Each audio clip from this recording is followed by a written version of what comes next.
Clase número 4, hermenéutica y exégesis. Mm.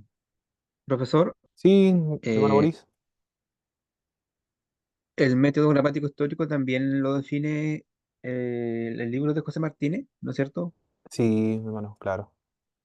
Ah, ya, ya. Sí, sí, ahí están Si todas no las saben, para no definiciones. volver a claro, para no volver a preguntarle en qué consistía, entonces, para sacarlo de ahí nomás, para no Sí, atrasarlo claro. más en la clase. Sí, está todo ahí, mi hermano. Y para responder las preguntas también, hay que leer ese libro de José Martínez. Perfecto. Estamos entonces en esta parte. Ujú, bien. Vamos a definir algunos conceptos, algunos términos con respecto a la precomprensión y los prejuicios del intérprete. Los textos son composiciones literarias cuyos autores ya no podemos entrevistar porque se encuentran muertos. Los teóricos de la hermenéutica son Hans Georg Gadamer, por una parte, y Paul Ricoeur. En el libro de Gadamer, Verdad y Método, señala que el proceso de la comprensión ideal recién se podía realizar, decían los teólogos del siglo XVIII, cuando el lector o lectora actual se hacía contemporáneo del autor histórico. Para comprender al profeta Isaías, por ejemplo, el lector debía vaciarse y tratar de penetrar en la mente del profeta Isaías y así reproducir lo que el autor original tenía en mente cuando escribió ese libro. El prejuicio, en ese sentido, y la distancia histórica no deben ser un obstáculo, afirma Gadamer. No es un obstáculo. Sabemos que cada persona que lee un texto histórico lo hace desde su propio contexto, desde su propia experiencia. Por tanto, cuando una persona lee un texto histórico que no es de su propia época, hace una especie de precomprensión del significado del texto basado en su propia experiencia. A esta precomprensión también se le puede llamar un prejuicio. Vamos al texto bíblico con todo lo que nosotros somos. El lector se esfuerza por comprender el mundo, el texto, pero sin embargo no puede escapar a su propio mundo. No puede suspender por completo su percepción del mundo. No puede olvidarse de sus creencias, sus experiencias, sus valores. No se puede vaciar. Cuando interpretamos la Biblia, no es un vaciamiento mental, cultural, sino que llevamos todo eso al texto bíblico para poder interpretarlo. Es una ilusión, dice Gadamer también, de las ciencias históricas que creer que es posible acercarse a la historia sin precomprensión o sin prejuicios. Eso es imposible. Todos vamos a interpretar documentos históricos y la Biblia, que es un documento histórico también, con prejuicios. Es una ilusión el ir a un texto sin estos prejuicios. No se puede interpretar objetivamente ningún documento histórico. Sin embargo, distinguir una precomprensión que realmente es capaz de captar un texto de una que lo bloquea. Existen también prejuicios legítimos. Estos prejuicios legítimos son denominados estrategias de lectura. Por lo tanto, el prejuicio, la precomprensión, la subjetividad del intérprete que lo lleva al pasaje bíblico, a un pasaje histórico, es una estrategia de lectura. Eso es en definitiva, una estrategia de lectura, pero no es un obstáculo. Eso es lo que enseña Hans Georg Gadamer en su libro Verdad y Método, que son los fundamentos de toda hermenéutica. La hermenéutica tiene que ver con la práctica de la explicación o interpretación de textos. Hans de Witt, en su libro En la dispersión, el texto es patria, señala que la teoría que se ocupa de la pregunta, ¿cómo es posible explicar y comprender textos históricos? Eso es la hermenéutica. La lectura hermenéutica es la práctica exegética que no se queda en la reconstrucción del significado histórico del texto, sino que trata de ablandar el texto para que el lector o lectora moderna pueda hacer su actualización. Esto lo está citando Croato, citado por Witt, José Severino Croato, un, un autor argentino. Pero esa es la tarea, la lectura hermenéutica, interpretar y aplicarlo al mundo en el cual nosotros vivimos hoy. Comprender un texto se asemeja a una conversación. Ante todo es descubrir la pregunta que el texto quiere contestar, la cuestión que él problematiza el texto. Por lo tanto, la finalidad del exégeta es plantearle al texto bíblico las preguntas que éste desea contestar. Es un diálogo, es una conversación, no es un interrogatorio. No vamos a la Biblia a que ésta responda lo que yo deseo, sino yo preguntarle lo que ella desea preguntar. Responder.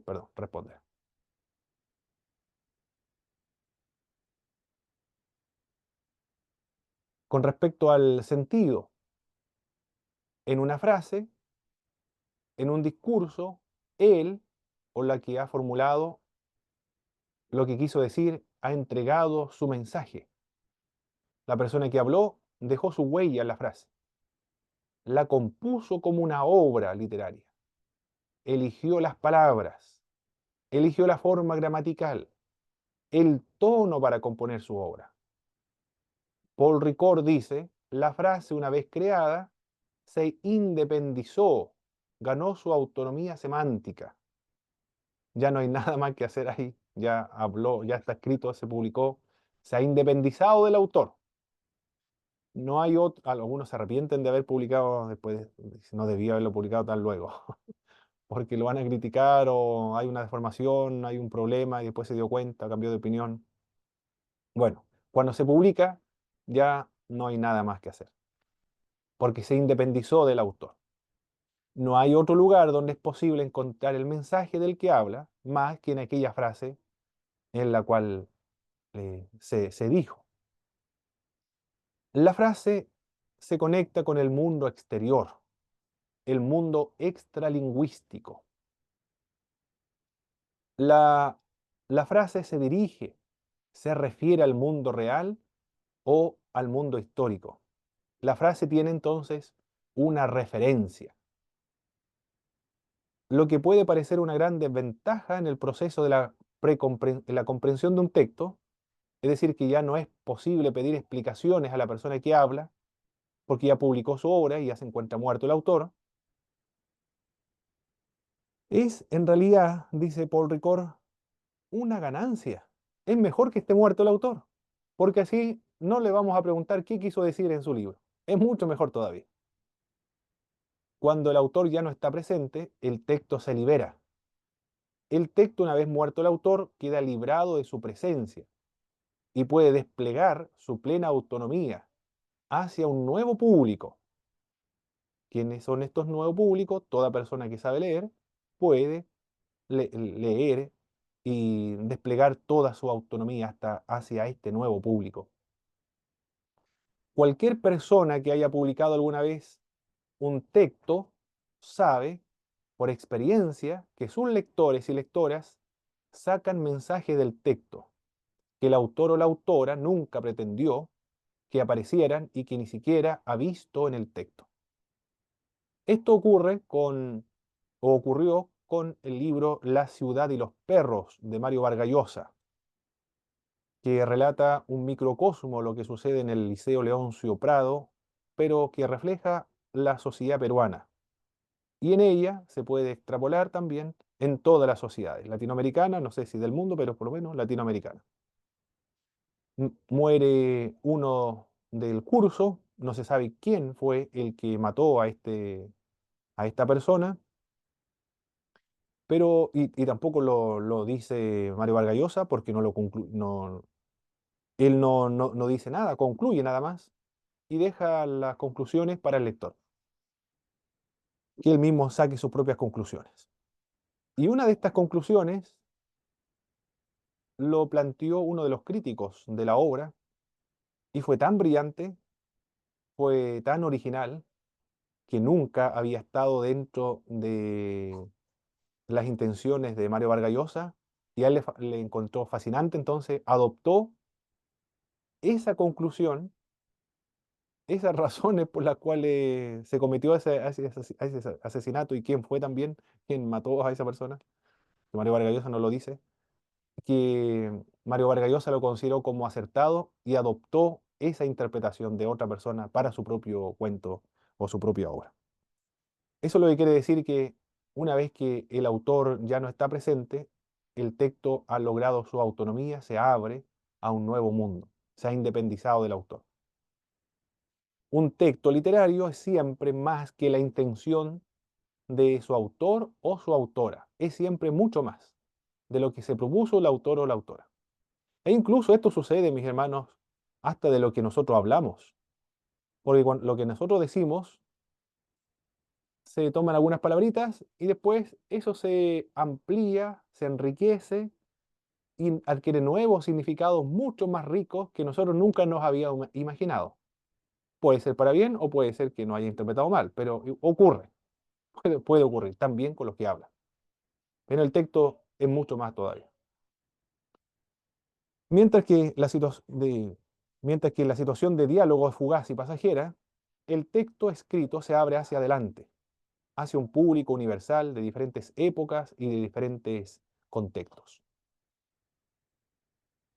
Es mucho mejor entonces, en este sentido, de que el autor no esté presente de un texto, porque se ha abierto, se ha independizado, se ha desplegado su significado hacia todo un público, el público que sabe leer. Es mejor entonces que el autor no esté presente para que nosotros no le vayamos a preguntar qué quiso decir, porque si le decimos esto, si nos responde el autor, esto es lo que yo quise decir, entonces se empobrece la interpretación de mi obra o de lo que yo quiero decir.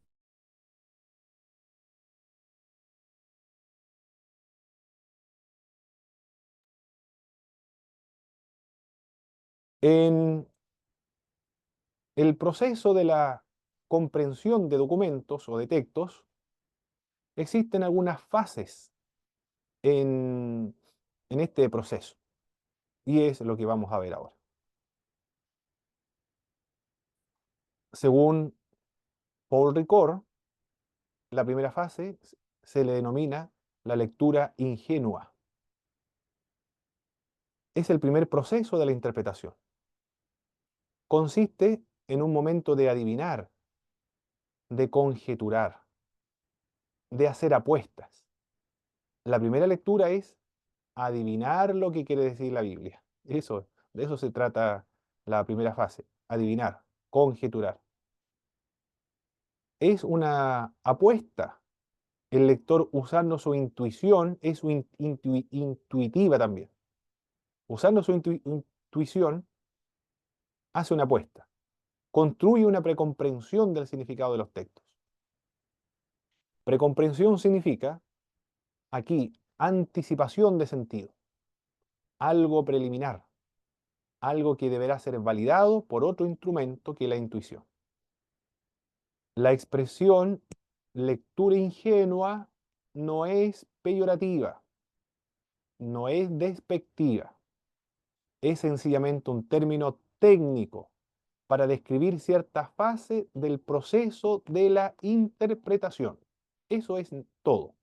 Como en la homilética cuando se utiliza el término asunto. El asunto. ¿Qué es lo que es el asunto? Es muy ambiguo el asunto, o el tema de lo que se está tratando, pero el asunto es algo técnico en la homilética para referirse a lo que trata un pasaje bíblico en particular. Eso es todo el asunto. Del mismo modo acá, cuando hablamos acerca de lectura ingenua, estamos empleando un término técnico para describir la primera fase de la interpretación de un pasaje bíblico. Paul Ricoeur entiende lectura ingenua la primera fase de este proceso de interpretación. Esa construcción de significado se hace sin diccionarios, se hace sin gramática del hebreo, del griego, se hace sin concordancias también, en absoluta dependencia de las traducciones que se usan, sin conocimiento del contexto histórico. Por eso se le denomina una lectura ingenua. Por esa razón, no hay ninguna ayuda exterior para cumplir esta etapa.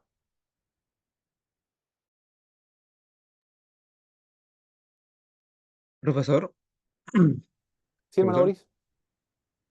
por ejemplo, de esta manera, una lectura ingenua, por ejemplo, una persona que nunca leyó la Biblia, que o la lee por simplemente por curiosidad, pudiera interpretar, o sea, pudiera aplicarse a una persona, por ejemplo, que trata de leer la Biblia e interpretarla por sí misma, Correcto. que, o sea, cabe en esta etapa de la lectura ingenua. Así es, correcto, Ya. exactamente.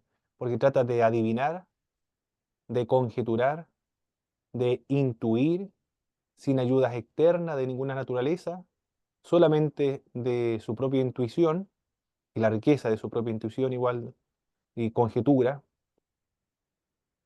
Pero esa es la primera fase y es la que todo el mundo realiza, todos los creyentes realizan, ¿eh? Cuando no hay ayuda de ninguna naturaleza, comentarios, diccionarios. Mm. Ah, Pero pero está yo sujeta a creo, comprobación. ya. Está Pero, sujeta, o sea, yo creo que, sí, iba a decir, por ejemplo, yo creo que una persona que lee la palabra de esta manera, también el Espíritu Santo lo puede guiar. O sea, por ejemplo, si es una persona que Dios tiene el propósito de convertirlo, o sea, aunque lo lea de manera ingenua, el Espíritu Santo lo puede guiar dándole la iluminación. así es, claro, por supuesto, ¿cómo no? ¿Por qué no? Claro que sí, pues. Así es, por Ya, medio de la gracia preveniente. claro. La gracia preveniente, la gracia convincente, la gracia regeneradora, la gracia subcooperadora, la gracia subsiguiente, la gracia santificante, la gracia glorificante. Bueno, la obra del Espíritu Santo, por medio de la gracia preveniente, el término que abarca todo lo demás. Muy bien, hermano Boris. Continuemos. La segunda fase es la exégesis. Tiene que ver con la práctica teórica que trata de reconstruir controladamente el significado histórico del texto. Pretende reconstruir el mundo del texto. La fase anterior debe completarse, porque los prejuicios pueden llevar a una comprensión profunda del significado del texto, pero los prejuicios, prejuicios pueden también bloquear la comprensión del texto. Puede recuerde que es una estrategia de lectura, la lectura ingenua, pero también si utilizamos los prejuicios pueden ser un obstáculo o bloquear la comprensión de los textos.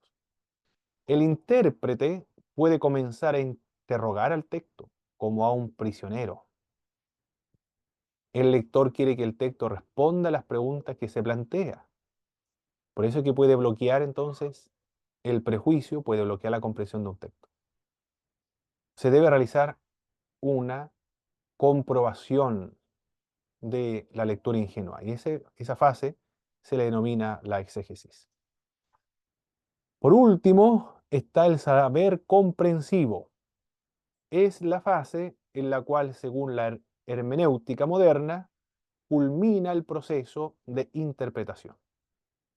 Es el saber comprensivo la recontextualización del texto antiguo. Recontextualización. Pongo el pasaje bíblico en práctica, lo aplico en mi mundo, lo aplico hoy en mi contexto. Eso es la recontextualización del antiguo texto. El saber comprensivo es la comprensión del texto que pasó por un proceso de validación. Este proceso de validación se le denomina la exégesis y culmina ahora en la actualización del texto, en el mundo histórico del intérprete y de su comunidad a la cual pertenece, o la comunidad de fe. El texto ilumina ahora un momento histórico, no visto por el autor. El texto llama ahora a una praxis que nunca fue prevista por la comunidad interpretativa del momento de su gestación o la comunidad interpretativa original. Los destinatarios originales nunca lo vieron, nunca fueron vistos. Mm. Profesor, cuando usted habla de una praxis, ¿a qué se requiere una praxis? Práctica, con con Práctica. otro nombre nada, correcto, práctica, a una Ya, nueva perfecto. práctica. Gracias. Es obvio esto, sin embargo, porque los antiguos, lo original, los destinatarios originales, esto se escribió para solucionar nuestros problemas internos. Pero ese mismo texto, cuando nosotros lo aplicamos hoy, nunca lo vieron los antiguos, que también eso podría tener relevancia y pertinencia para nosotros. O nunca lo vieron que se iba a aplicar de ese modo en la actualidad. El texto ilumina un momento histórico entonces. El texto y su mensaje se encarna en la vida social, se encarna en la vida política, en la vida religiosa de la persona que la interpreta. Se comienza a llevar a la práctica, se comienza a vivir ahora el texto bíblico, se encarna el texto bíblico, se actualiza, se recontextualiza, se aplica en la vida social, política, religiosa, personal, eclesiástica o latinoamericana, o chilena, como quiera denominar. En eso consisten los tres procesos de la comprensión de textos. La primera fase, la lectura ingenua; la segunda fase, la exégesis, y la tercera fase, el saber comprensivo, que tiene que ver con la actualización del texto. ¿Alguna pregunta, mis queridos hermanos, hasta ahora, de lo que hemos visto? ¿Cómo vamos? Eh, ¿Está muy difícil o no? no mucho. Yo creo que en este proceso estamos nosotros, ¿o no? Ah, bueno, todavía no trabajamos con el texto, ¿ah? Pero Mm. usted va a pasar por todo este proceso cuando realice la exégesis bíblica. O sea, Cuando... no, claro, yo me refiero en todo el ramo de la hermenéutica, nosotros, o sea, como el objetivo es todo este proceso, Sí, la exactamente. lectura ingenua, la exégesis, después nosotros vamos a saber cómo se interpreta el texto bíblico correctamente. Y actualizarlo, aplicarlo, encarnarlo en la vida de hoy, en nuestro contexto social, religioso, en nuestro contexto de ahora. Mm. Profesor, lo ¿Sí? otro, en definición de término, vamos a ver lo que es una definición de exégesis o no. Muy bien, exégesis. Perfecto. Alguien, mis hermanos, por favor, que defina exégesis. Es la explicación o la interpretación del texto bíblico. Muy bien. Y también tenía la finalidad de extra- eh, del, extraer el sentido del autor original. Esa era la idea de la exégesis. Mm. ¿Y Y cuál sería? No, adelante nomás, después le hago la pregunta. Y lo opuesto, la antítesis, sería la eisegesis. Poner dentro del texto bíblico mi propia interpretación. Mm. Sí, yo le voy a preguntar, entonces, en estricto sentido, ¿cuál sería la diferencia entre hermenéutica y exégesis? Muy bien. ¿Quién podría ayudarme, mis hermanos, por favor? La diferencia entre hermenéutica y exégesis.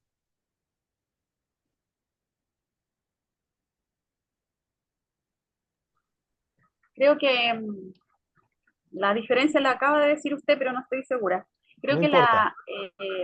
creo que la hermenéutica es como del origen de la palabra, que intenta explicar lo que quiere decir, lo que quiere decir el texto bíblico. Sin embargo, la exégesis es como más bien extraer lo que el autor quiso decir. Creo que lo acabo de Ah, deducir de lo que usted me corrigió, pero no estoy segura, así que muy bien, no si importa, estoy mal, hermano. corríjame.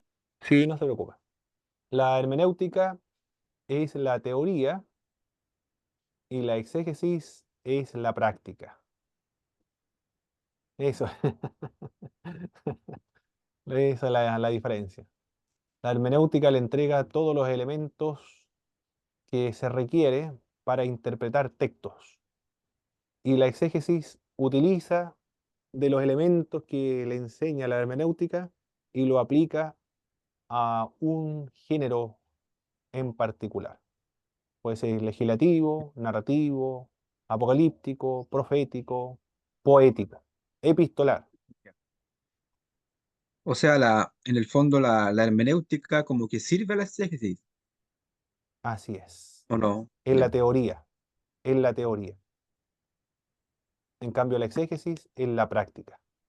Ah, perfecto. Ya. Eso es. Hermenéutica, teoría, exégesis, práctica.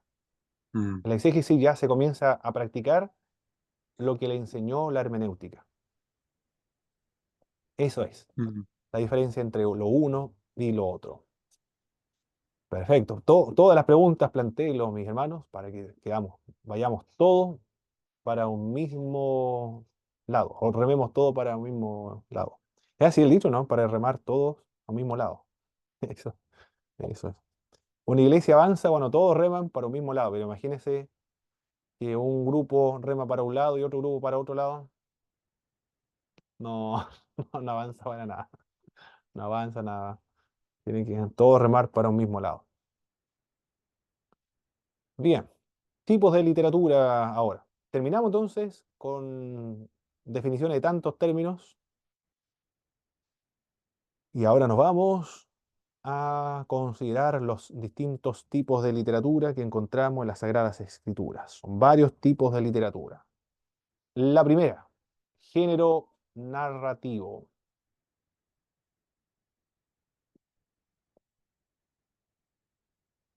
El género narrativo son relatos, contiene la historia de Dios, una historia real, muy importante y con frecuencia compleja. Su propósito es mostrar a Dios en acción en su creación, en medio de su pueblo. Las narraciones glorifican a Dios, nos ayudan a entender a Dios y a valorar a nuestro Señor. Todas las narraciones tienen tramas y tienen personajes. En el Antiguo Testamento contiene tramas que son parte de la trama global, especial, y un grupo de personas especiales, el más importante, el protagonista que sobresale en todas estas narraciones, es Dios. Dios es el protagonista principal. No es la historia de Abraham, de Isaac, de Jacob, de Josué, de David, de Salomón, de Edra, Nehemías, sino es el Dios de esas personas.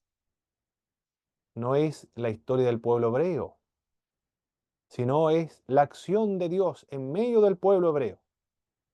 No trata de describir las potencias, los imperios asirios, babilonios y medo-persa, sino Dios como obra en medio de esos imperios. el principal protagonista, el que guía los acontecimientos de la historia, siempre es Dios.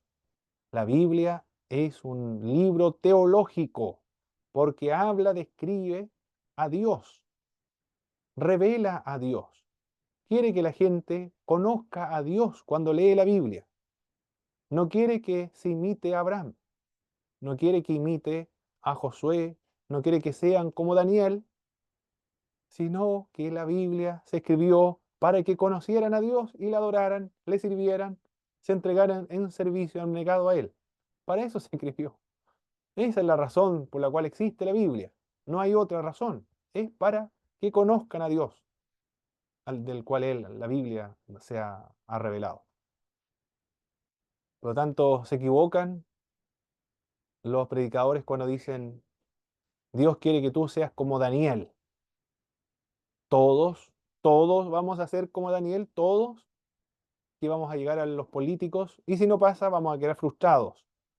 La Biblia entonces me frustra porque me está pidiendo algo que yo no voy a llegar nunca a hacer. No, no, no todos van a ser como Daniel, porque todos somos únicos, somos irrepetibles, y cada uno tiene su propio propósito aquí en la tierra, y eso lo ha determinado Dios. Habla de Dios, de Daniel, quiere esa sección de Daniel, quiere que tengan confianza en el Dios de Daniel, en el Dios de Abraham, el Dios de Isaac, el Dios de Jacob, pero no en ellos, en los personajes, sino en el Dios de estas personas que describe las Sagradas Escrituras.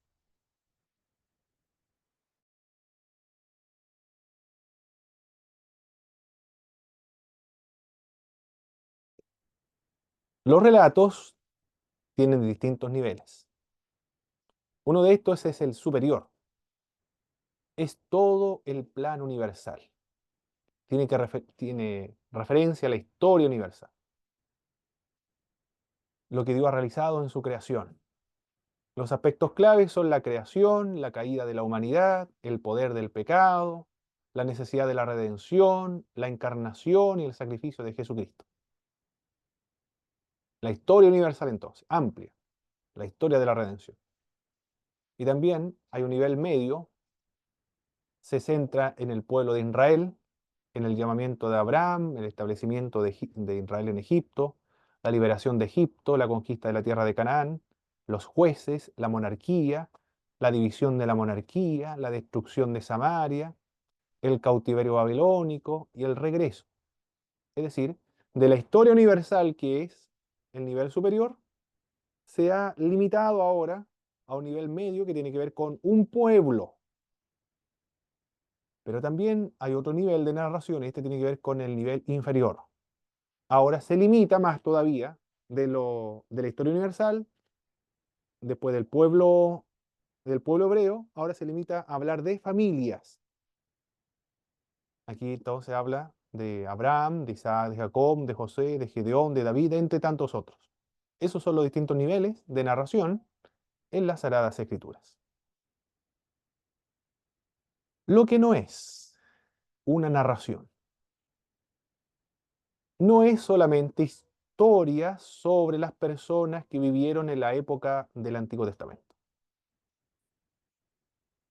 Las narraciones son historias de la intervención de Dios en la vida de esas personas y a través de ellas.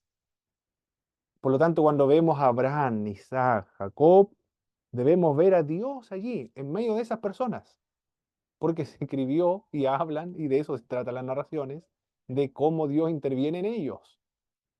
Cómo Dios le dice a Abraham, apártate, aléjate, vete de tu tierra, de tu parentela, a la tierra que yo te mostraré. Y después descendió y llamó a Dios y conversó con él, le dice, serás padre de multitudes. Hizo un pacto con él. Serán tan grandes como las estrellas del cielo, tan numerosas como las arenas del mar. Por medio de ti serán benditos todas las naciones de la tierra de Canaán, yo te la voy a entregar a ti. ¿Quién está hablando? ¿Y quién es el protagonista? No, no es Abraham, es Dios el que está guiando, prometiéndole y sacando a Abraham de Egipto. Yo te voy a llevar a perdón, del Ur de los Caldeos. Después a tu descendiente lo voy a llevar a Egipto. Y después por algunas vicisitudes resulta que termina José en Egipto. De eso trata la Sagrada Escritura. Dios es la persona principal de todas las historias. Cuando leemos la Biblia, en las narraciones, debemos ver a Dios ahí, cómo actúa. Él es la persona decisiva. Las narraciones, que más no es una narración, no son alegorías ni significados con historias o con significados ocultos. No son eso. No son alegorías ni historias con significado oculto. Pero pueden haber aspectos de las narraciones que no sean de fácil comprensión. Sí, eso sí puede ser. No todas son sencillas de entender. No siempre enseñan directamente. Lo otro con respecto a la narración, no siempre van a enseñar directamente. A menudo ejemplifican lo que se enseña directa y categóricamente en otro lugar. Por ejemplo, el pecado del adulterio de David. No se afirma explícitamente que el pecado de David fue directamente el adulterio y el asesinato. Aquí el dato está implícito, pero no explícitamente. El adulterio y el asesinato se encuentra explícitamente en los 10 mandamientos. Allí sí está más explícita y claramente, pero no Hermano, en el relato propiamente tal. Sí, hermana Gisela. disculpe, ¿puede explicar lo que acaba de explicar, que me perdí? Sí, pues no hay problema, Por favor. no hay problema. En- no siempre enseñan directamente, esa es la idea de acá, no siempre enseñan directamente, porque algunas son ilustraciones nada más, ejemplos, ejemplifican alguna idea. Por ejemplo, David, cuando comete el pecado con Betsabé, el adulterio, allí no se dice que el pecado fue el adulterio, no se dice que fue el asesinato, explícitamente. Pero sin embargo, el adulterio y el asesinato están explícitamente mencionados en los 10 mandamientos, en Éxodo capítulo 20, verso del 13 al verso 14. Ahí sí está claramente. No adulterarás, no asesinarás. Lo otro es una narración. A veces no enseñan directamente. No es imprescindible que cada una de las narraciones tengan que tener su propia aplicación moral. Pueden existir varios episodios o narraciones en una porción extensa de las escrituras que tengan un sentido en común. Por ejemplo, las narraciones en un sentido en común. Por ejemplo, las narraciones en el libro de los jueces. Varias narraciones, pero que ilustran la situación en aquel periodo. Por ejemplo, se habla de cuáles son los distintos pecados que podemos encontrar ahí, que están en una situación muy terrible, son idólatras, son corruptos, son supersticiosos también, y reciben la opresión. Y después se arrepienten, Dios levanta un libertador, un juez, y lo libera. Después también está el relato de Micaía, que construyó un efod, y lo adoraron también con la plata que le había robado la mamá, y después el ultraje de una concubina de un levita por los benjaminitas. Todos esos relatos ilustran la situación del periodo de los jueces, donde en aquel periodo no había rey en Israel y cada uno hacía lo que bien le parecía. Es decir, son muchos ejemplos para describir una situación histórica concreta. ¿Qué era esa? En aquel tiempo no había ni rey en Israel, por tanto cada uno hacía lo que bien le parecía. O cada uno hacía lo que le daba la gana, o ¿cómo es? La regalada gana. Cada uno hacía lo que le daba la regalada gana, lo que quería, hacían lo que querían. Y de verdad, en la época de los jueces hacían lo que querían. Todo lo que están acá pasaron libro histórico, ¿verdad? ¿O no? Me parece mucho que no. Lo pasamos este año. Este año lo pasamos, ¿verdad? Sí, libro histórico, este año. Perfecto. Los principios para la interpretación de las narraciones.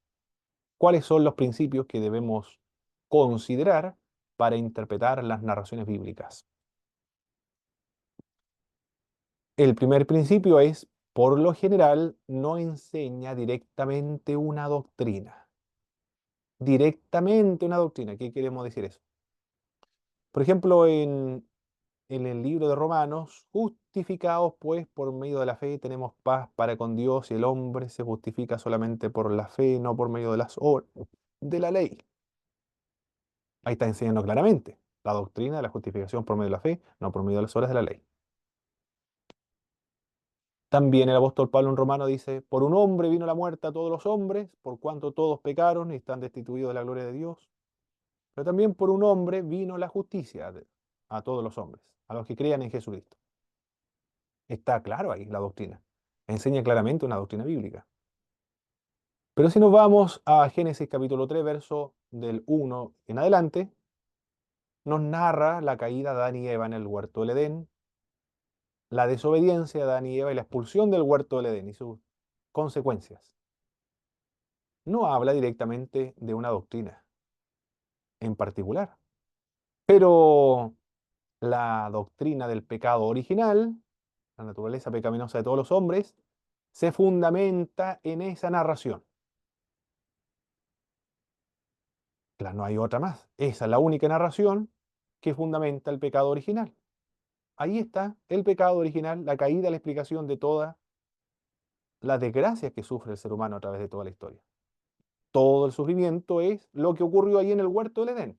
Es una narración histórica que no enseña directamente doctrina, pero tiene una densidad doctrinaria. Es el semillero de las doctrinas de la Biblia. Y ahí está el semillero de la doctrina del pecado original. Pero no solamente el pecado original. Allí también en Génesis capítulo 3 se encuentra otra doctrina, la redención, la expiación, es decir, Dios, la salvación por gracia, la redención, la promesa de la redención, de la salvación del ser humano. Todo eso se encuentra allí en Génesis capítulo 3. Las doctrinas que van a ser desarrolladas posteriormente en el Antiguo Testamento y después en el Nuevo Testamento se encuentran en una narración histórica que es Génesis capítulo 3. Algunos señalan que de las narraciones no se pueden extraer doctrinas, del libro de los Hechos, por ejemplo, pero el libro de los Hechos tiene la misma característica de Génesis, narrar de tal manera que esas narraciones sirvan como fundamento presupuesto de doctrinas. Y además que recuerde que el género narrativo es teológico, eminentemente teológico, porque está hablando de la acción de Dios en el pueblo. Y además que la Biblia, el carácter de la Biblia es didáctico teológico. Quiere enseñar doctrina por medio de la narración. Por lo tanto, no puede decir que no se puede extraer doctrina de las narraciones. Es verdad que no enseña directamente, pero está la doctrina basada en la narración. ¿Se entendió esa parte, mis hermanos? ¿Alguna consulta, pregunta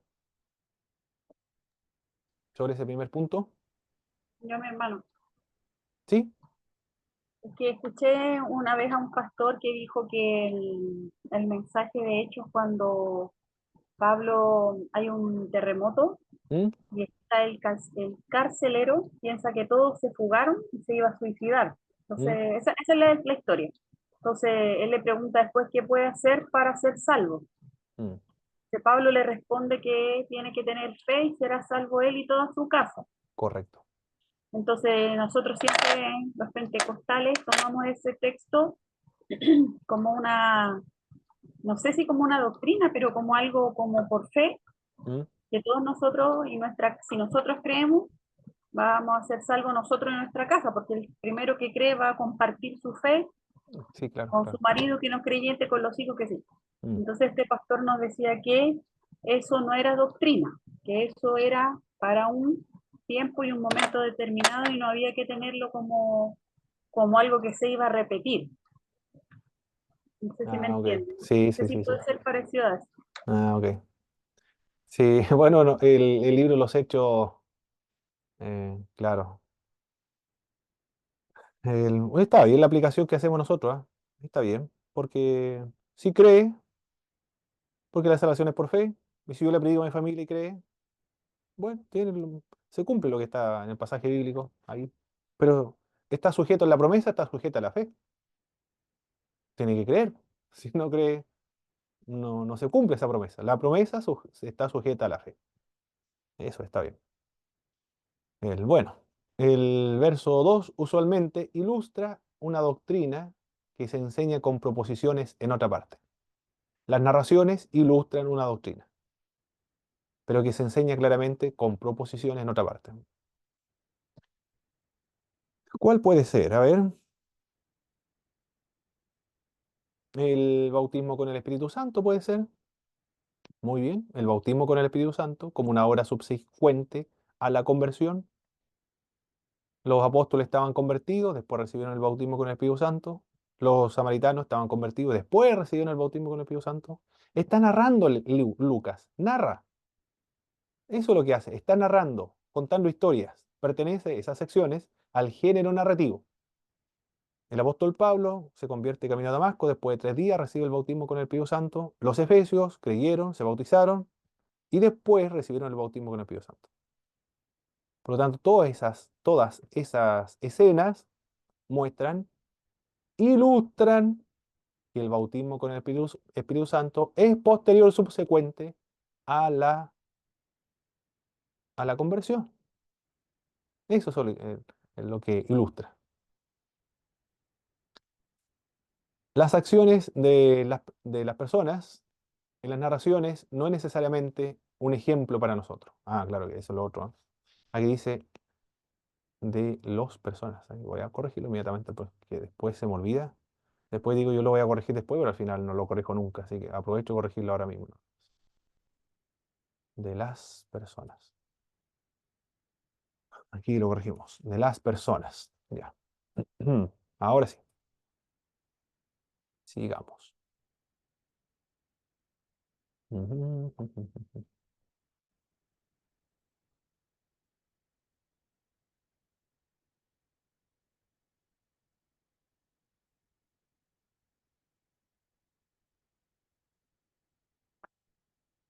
Están viendo la pantalla, ¿verdad o no? Ah, función de la pantalla. Dejar de compartir. La Ah, mitad se ve solamente, hermano. aquí me dice algo que función de compartir pantalla está en pausa. Pero no Mm. sé cómo dejarlo reanudar. Ahora sí. Ahí está. Ah, Ahí mire, sí. tantas opciones que tiene este programa de Zoom. Ya. ¿Dónde estábamos? La mayoría de las personas, ahora sí, está bien, de las narraciones en el Antiguo Testamento y sus acciones son imperfectos. Moisés, por ejemplo, perdió la paciencia cuando ya tenía suficiente edad. Alguien me estaba comentando que algunos son, cuando mientras tengan más edad, son más mañosos. No sé si será así o no, pero lo vemos en Moisés. Moisés se enojó, perdió la paciencia y dijo, ¿hasta cuándo voy a hacer? No me acuerdo qué fue lo que dijo. ¿Acaso voy a hacer a salir agua de esta roca?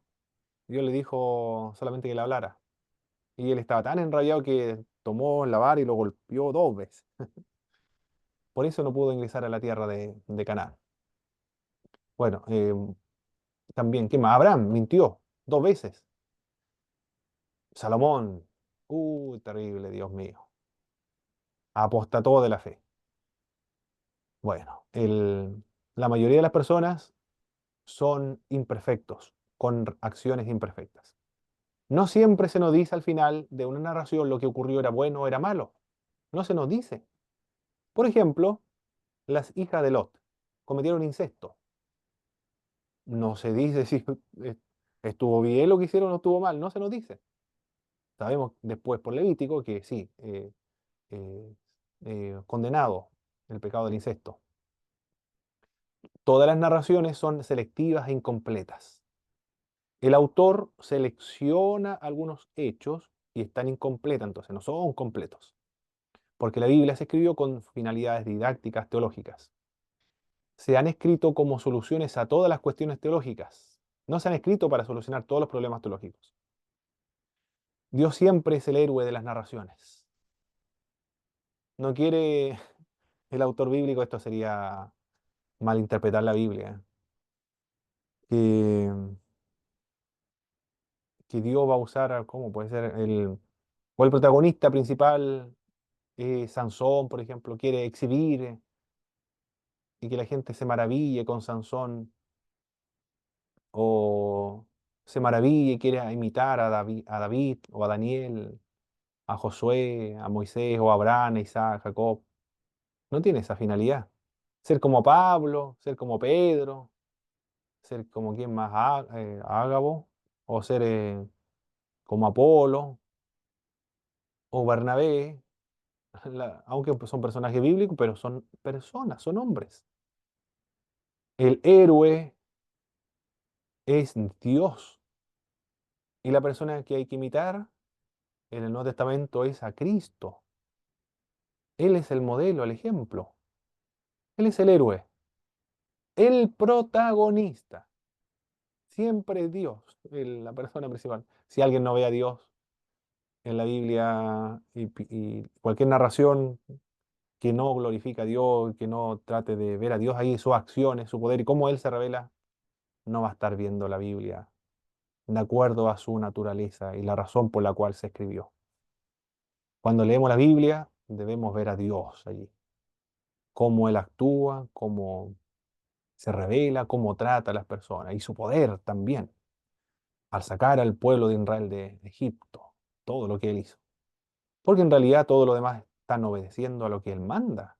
Él es el que dirige todo el asunto histórico. Perfecto, mis queridos hermanos. ¿Algún comentario de lo que hemos visto en esta cuarta clase de definición de algunos conceptos y también características y principios de interpretación del género narrativo?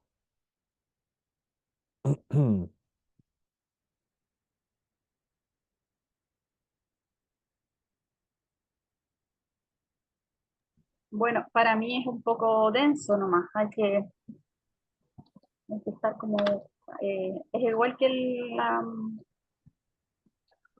esas clases que a uno no le gustaban en la universidad, que son como densas, así como que hay que reforzar después porque son conceptos que uno no los tiene no están tan en su vocabulario, entonces se empiezan como a enredar. Eso Exactamente, creo yo. sí. Sí, eso pasa. Pero yo cuando uno ya no los entiendo, ya es más fácil. La práctica. Exacto. Correcto. En la repetición se familiariza. Muy bien. ¿Alguien más, mis hermanos? ¿Alguien más que comentar de lo que hemos visto? Ya estamos en la Biblia, ¿eh? Géneros narrativos. La próxima semana, géneros legislativos, poéticos, proféticos, apocalípticos, epistolar. Wow, vamos a ver harto género literario en la palabra de Dios. Bien, vamos a concluir entonces.